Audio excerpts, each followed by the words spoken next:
Salut tout le monde, ici Adrian Mercier. Bienvenue sur ma chaîne, dédiée à notre belle planète et aux enjeux de l'écologie. Si vous voulez en apprendre plus sur comment protéger notre environnement et adopter des gestes éco-responsables, pensez à vous abonner pour rester informé. Prêts à explorer ensemble? C'est parti. Bonjour à tous. Dans cette vidéo, je vais vous emmener dans le fascinant monde de la surveillance des volcans sous-marins grâce à la télémétrie. Vous découvrirez comment les scientifiques utilisent des technologies avancées pour suivre l'activité volcanique cachée sous les océans. Nous aborderons les méthodes de collecte de données, les instruments utilisés et l'importance de ces recherches pour la sécurité maritime et la compréhension de notre planète. Restez avec moi pour explorer ce sujet passionnant. Pour la première fois, des données sismiques en provenance d'un sismomètre directement installé sur le flanc d'un volcan sous-marin ont été transmises en surface. Le dispositif a été posé à l'aide d'un robot télécommande par une équipe du fameux Woods Hole Oceanographic Institution. La surveillance du volcan Nome Kikemgeni, situé dans le sud-est de la mer des Caraïbes, fait partie d'un projet destiné à prévenir les risques de catastrophes naturelles, comme les tsunamis, dans la région. Formation d'une île volcanique et surveillance des éruptions par télémétrie, crédit, Zina Doretsky, National Science Foundation. Où se trouve le plus grand nombre de volcans sur la planète?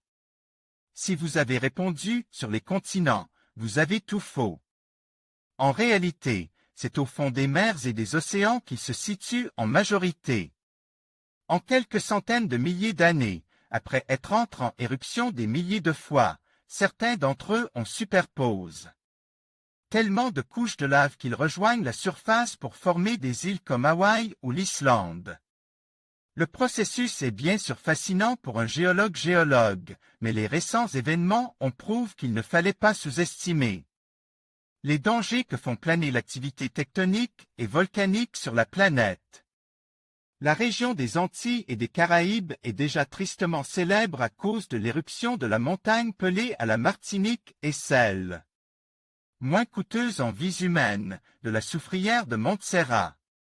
Or, sous l'action d'un séisme viol en liaison avec une éruption, le flanc d'un volcan sous-marin peut s'effondrer, ce qui causera un tsunami d'importance plus ou moins grande. La sécurité des populations exige donc, dans de telles régions, de surveiller aussi les volcans sous-marins. Le volcan Kikemgeni est situé juste au nord de la côte de l'île de Grenade. Il est entre 12 fois en éruption depuis 1939 et sa dernière éruption majeure a eu lieu en 2001. C'est un excellent volcan laboratoire pour tester et développer le projet de station sismique de surveillance côtier appelé REAL. Time Offshore Seismic Station, ERTOS.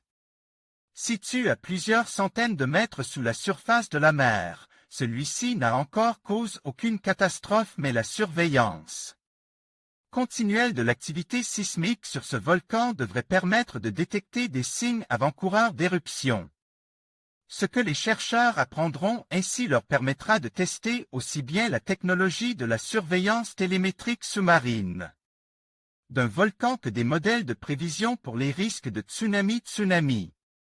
Localisation géographique du volcan Kikemgeni, crédit, USGS. En conclusion, la télémétrie représente un outil essentiel pour surveiller les volcans sous-marins.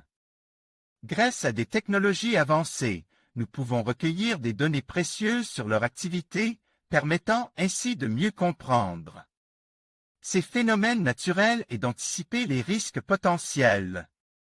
La collaboration entre scientifiques et ingénieurs est cruciale pour améliorer nos méthodes de surveillance et garantir la sécurité des populations côtières. En continuant à investir dans la recherche et l'innovation, nous serons mieux préparés à faire face aux défis posés par ces géants sous-marins. Merci de votre attention et à bientôt pour de nouvelles explorations scientifiques.